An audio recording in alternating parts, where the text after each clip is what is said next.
एक शहर में जया अपनी माँ प्रेमलता, भाई यश और भाभी रानी के साथ रहा करती थी। जया बहुत समझदार थी, इसलिए वो पढ़ाई में भी बहुत अच्छी थी। हाल ही में जया ने 12वीं कक्षा में टॉप किया था और सभी लोग उसकी तारीफ कर रहे थे। मुझे तुम पर बहुत गर्व है जया, तुमने हमारे पूरे परिवार का नाम रोशन कर दिया। हाँ दीदी, तुमने तो कमाल कर दिया। अब सब लोग हमारे घर के बारे में बात कर रहे हैं। वाह, बड़ी आई टॉपर। इस सब का क्या फायदा? आखिरकार तुम्हें चूल्हा चौकाई संभालना है ना। इतने नंबर लाकर कौन सा ताज पहनने वाली हो? भाभी, पढ़ाई भी तो ज़रूरी है। हम अपने सपनों को पूरा करने के लिए तो पढ़ते हैं। सपने वपने छोड़ो जया, असल जिंदगी में तुम्हें यही सब करना होगा। किसी दिन ससुराल जाओगी ना तो वहां भी यही सुनोगी, खाना बनाओ, घर संभालो। रानी, जया ने इतनी मेहनत की है और उसे उसका फल मिला है। तुम्हें उसकी सफलता की कद्र करनी चाहिए। जया ने जो किया है वो बहुत बड़ी बात है। टॉप करना आसान नहीं होता। अभी आप लोगों को मेरी बात बुरी लग रही है ना? देख लेना, आखिरकार ये घर के कामों में ही उलझ कर रह जाएगी, तब पता चलेगा। हर लड़की के साथ यही होता है। जया को अपनी भाभी की बातें सुनकर बहुत बुरा लगा, लेकिन उसने ठान रखा था कि वो अपनी मेहनत और लगन से अपनी मंजिल तक जरूर पहुंचेगी। कुछ समय बाद जया ने एक नए कॉलेज में दाखिला लेने की बात की। माँ, भैया, मुझे एक बहुत अच्छी कॉलेज में एडमिशन मिल रहा है। वहाँ की पढ़ाई से मुझे बहुत कुछ सीखने को मिलेगा और मेरी ज़िंदगी बदल सकती है। बेटा, ये तो बहुत अच्छी बात है, पर वहाँ की फ़ीस कितनी है? माँ, फीस थोड़ी ज़्यादा है, करीब 1 लाख रुपए सालाना। 1 लाख रुपए? इतने पैसों में तो इसकी शादी हो जाएगी। और वैसे भी जया की शादी की उम्र हो गई है। हमें उसकी शादी के बारे में सोचना चाहिए, ना कि और पढ़ाई के बारे में। रानी ने अपनी बातों को कुछ इस तरह रखा कि यश और प्रेमलता को उसकी बात सही लगने लगी। रानी, तुम सही कह रही हो। इतने पैसे हम कहाँ से लाएंगे? और जया की शादी भी तो करनी है। हाँ यश, मुझे भी यही लगता है कि अब जया की शादी की बात चलानी चाहिए। हम इतने पैसे नहीं जुटा सकते। माँ, भैया, मुझे पढ़ाई करनी है। मेरी ज़िंदगी का सपना है ये। देखो जया, पढ़ाई से ज़्यादा ज़रूरी है कि तुम अच्छा घर बसाओ। तुम तो समझदार हो, ये बात समझती हो ना? जया को रानी की बातों से बहुत चोट पहुंची, पर रानी ने तो जया के लिए एक लड़का ढूंढ भी रखा था। वो लड़का अनपढ़ और गरीब था, लेकिन उसका स्वभाव बहुत अच्छा था। रानी ने जया की माँ और भाई को उस लड़के के बारे में बताया और उसका मन बदलने में कामयाब रही। सुनिए सब, मैंने जया के लिए एक बहुत अच्छा लड़का देखा है। बहुत सीधा और नेक दिल है। पर रानी, उसकी पढ़ाई लिखाई का क्या? वो तो अनपढ़ है। माँ, पढ़ाई लिखाई से ज़्यादा ज़रूरी है कि लड़का अच्छा इंसान हो। अगर लड़का अच्छा है, परिवार भी ठीक है, तो हमें और क्या चाहिए? जया के बहुत मना करने और रोने के बावजूद उसकी माँ और भाई ने उसकी शादी उस लड़के से तय कर दी। आखिरकार जया की शादी उस लड़के से हो ही गई जिसे रानी ने चुना था। अब जाकर हुआ है जया के घमंड का अंत। बात बनती थी अपनी पढ़ाई को लेकर। अब देखती हूँ ससुराल में क्या तीर मारेगी। बढ़िया ही टॉपर। रानी बहुत खुश थी, लेकिन बेचारी जया के ससुराल में हालात बहुत खराब थे। उसका पति पंकज एक छोटी सी परचून की दुकान चलाता था, जो ठीक से चल भी नहीं पा रही थी। माँ, दुकान की हालत बहुत खराब है। ग्राहक कम हो गए हैं और मुनाफा भी नहीं हो रहा। पंकज, मैं जानती हूँ, लेकिन हम क्या कर सकते हैं? हमारे पास और कोई रास्ता भी नहीं है। तुम कोई जॉब भी तो नहीं कर सकते। माँ जी, हम कुछ नया काम शुरू कर सकते हैं। मैं भी कुछ करने की कोशिश करूँगी। अरे जया, तुम क्या करोगी भला? अचानक जया के पास उसके भाई यश का फ़ोन आया। उसने फ़ोन उठाया और बात करने लगी। हेलो जया, कैसी हो? भैया, यहाँ हालात बहुत ख़राब है। आज घर में खाने को भी कुछ नहीं है। जया, तुम चिंता मत करो, मैं कुछ लेकर आता हूँ। यश ने तुरंत अपनी पत्नी रानी से खाना बनाने को कहा। रानी को यह सुनकर बहुत गुस्सा आया। क्या? जया के लिए खाना बनाना है? इतना सब करने के बाद भी उसकी ज़रूरतें खत्म नहीं होती? रानी, जया मेरी बहन है और उसे हमारी मदद की ज़रूरत है। ठीक है, लेकिन देखिए, ये आखिरी बार है। इसके बाद मैं कुछ नहीं करने वाली। रानी ने बेमन से खाना बनाया और यश ने उसे लेकर जया के ससुराल पहुंचाया। भैया, तुमने मेरी बहुत मदद की। मैं किस मुंह से तुम्हारा शुक्रिया करूं? जया, तुम चिंता मत करो बहना, मैं हमेशा तुम्हारे साथ हूँ। जया, हम खुशकिस्मत है कि यश ने हमारी मदद की, पर हमें कुछ और भी सोचना होगा। हाँ माँ जी, ऐसे तो नहीं चल सकता। इधर जया परेशान थी, उधर रानी गुस्से में थी कि जया की मदद क्यों की जा रही है। इसी बीच एक दिन फिर यश अपनी बहन जया से मिलने उसके ससुराल पहुंचा। जब वो वहां पहुंचा तो उसने देखा पंकज ने फटी हुई शर्ट पहन रखी थी। ये देखकर उसे बहुत बुरा लगा। पंकज, आपकी ये शर्ट फटी हुई है, आपके पास दूसरी शर्ट नहीं है क्या? नहीं भैया, हमारे पास ज़्यादा कपड़े नहीं है, जो है वो भी पुराने हो गए हैं। भैया हम क्या कर सकते हैं, हालात बहुत मुश्किल है। यश का दिल अपनी बहन और बहनों की हालत देखकर टूट गया। वो बिना कुछ कहे वापस अपने घर चला आया। घर आकर उसने अपने कपड़े निकाले, उनमें से कुछ अच्छे कपड़े चुने। वो फिर से जया के ससुराल पहुंचा और पंकज को कपड़े देने लगा। भैया ये सब क्या है, मैं ये कपड़े नहीं ले सकता। पंकज, मैं ये कपड़े तुम्हारे लिए लाया हूँ, प्लीज़ मना मत करो। लेकिन भैया ये आपके कपड़े हैं, मैं इन्हें कैसे ले सकता हूँ? अब मेरा तुम्हारा कुछ नहीं, तुम भी मेरे परिवार का हिस्सा हो, प्लीज़ इन्हें रख लो।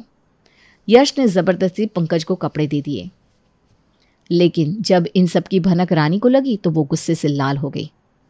यश, तुमने अपने सारे कपड़े जया और पंकज को क्यों दे दिए? रानी, वो हमारी बहन और बहनोई है, उनकी मदद करना हमारा फ़र्ज़ है। मदद? इस तरह से? कि तुम समझते नहीं कि ये हमारे घर के लिए सही नहीं है? रानी, मैंने जो किया है वो सही है, हमें अपने परिवार की मदद करनी चाहिए। रानी और यश के बीच इस बात को लेकर झगड़ा बढ़ गया। रानी को यह बर्दाश्त नहीं हो रहा था कि यश ने इतने सारे कपड़े जया और पंकज को दे दिए।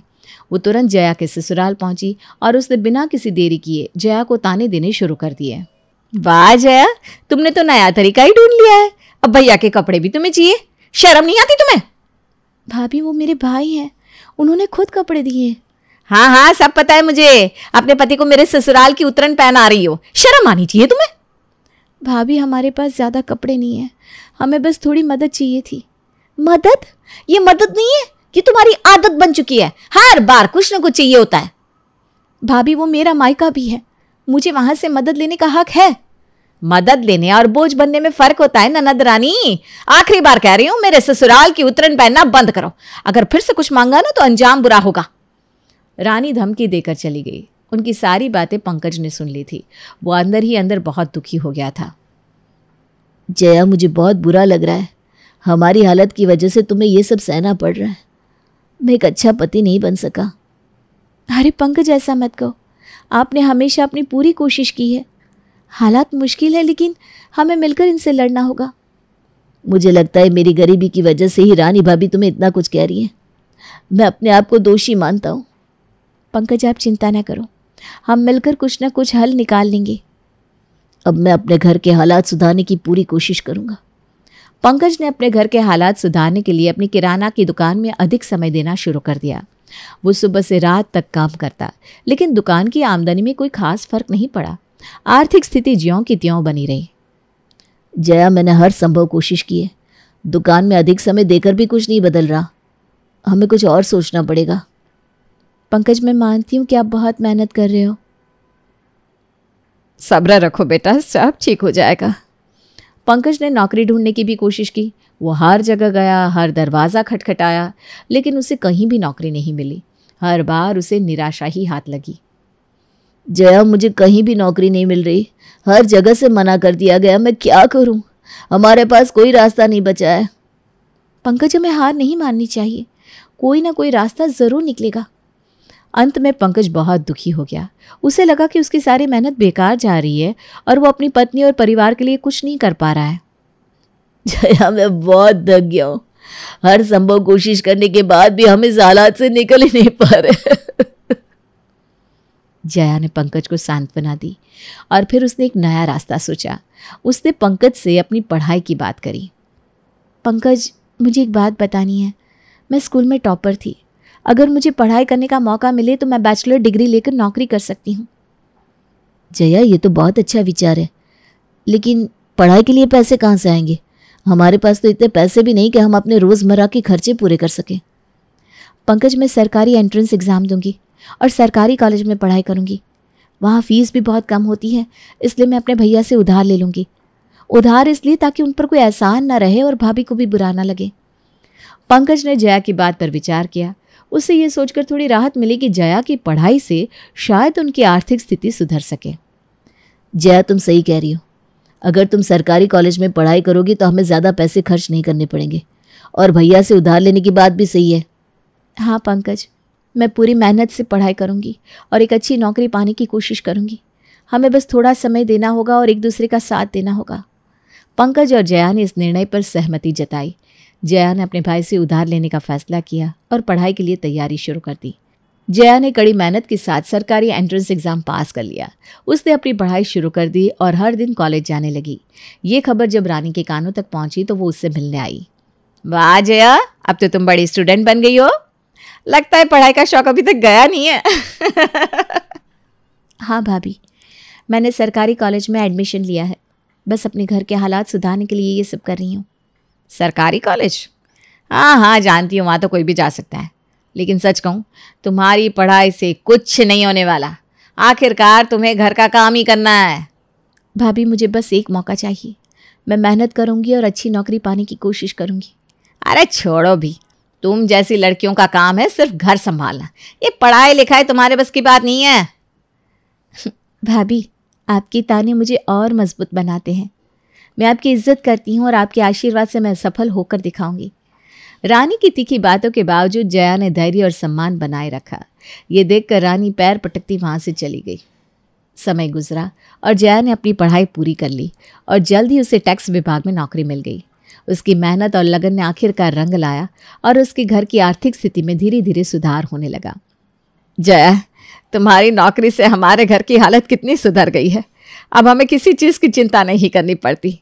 हाँ माँ जी, भगवान का शुक्र है कि हमारी मेहनत रंग लाई। मैं बहुत भाग्यशाली हूँ कि तुम मेरी पत्नी हो।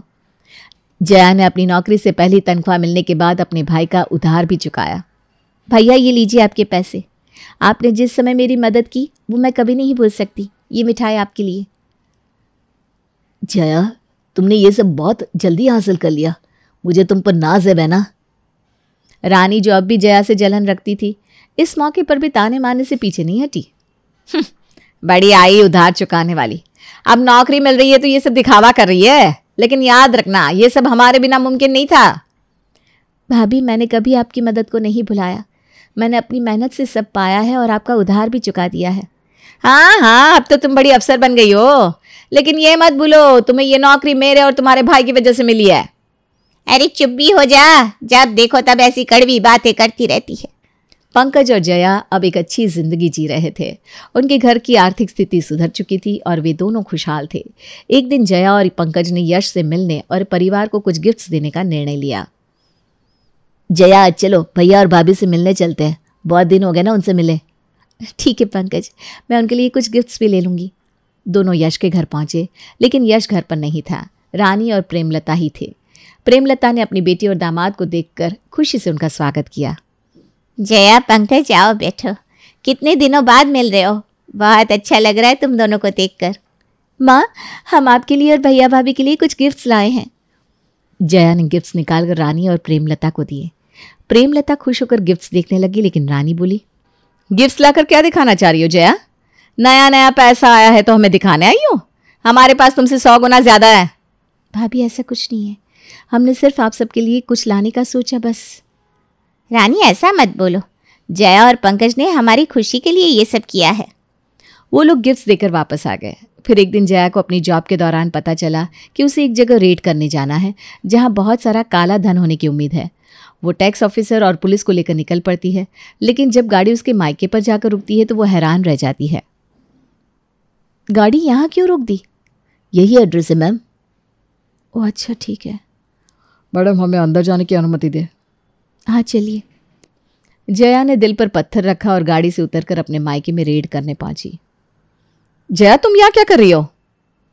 भाभी, हमें एक शिकायत मिली है और हमें यहाँ छापा मारने का आदेश मिला है। कृपया हमें अपना काम करने दें। जया और उनके साथियों ने घर की तलाशी ली और उन्हें भारी मात्रा में नकदी मिली, जो यश की घोषित आय से कहीं अधिक थी। जया को तुरंत समझ में आ गया कि रानी का ये दावा सच था जब उसने कहा था कि उसके पास 100 गुना ज्यादा पैसा है। जया, ये सब मत करो, मैं तुम्हारा भाई हूँ। बेटा, ये सब बाहर मत जाने दो, हमारी बहुत बदनामी होगी। तुम्हें क्या मिला हमारे खिलाफ जाकर? ये सब हमारे परिवार का है। माँ, भैया, भाभी, मैं अपने कर्तव्य के प्रति बाध्य हूँ। मैं कानून के खिलाफ नहीं जा सकती। लेकिन आई एम सॉरी भैया। जया ने अपनी भावनाओं को काबू में रखा और अधिकारियों को निर्देश किया कि वे नकदी को जब्त करें। परिवार के सदस्यों के विरोध के बावजूद जया ने अपने कर्तव्य का पालन किया।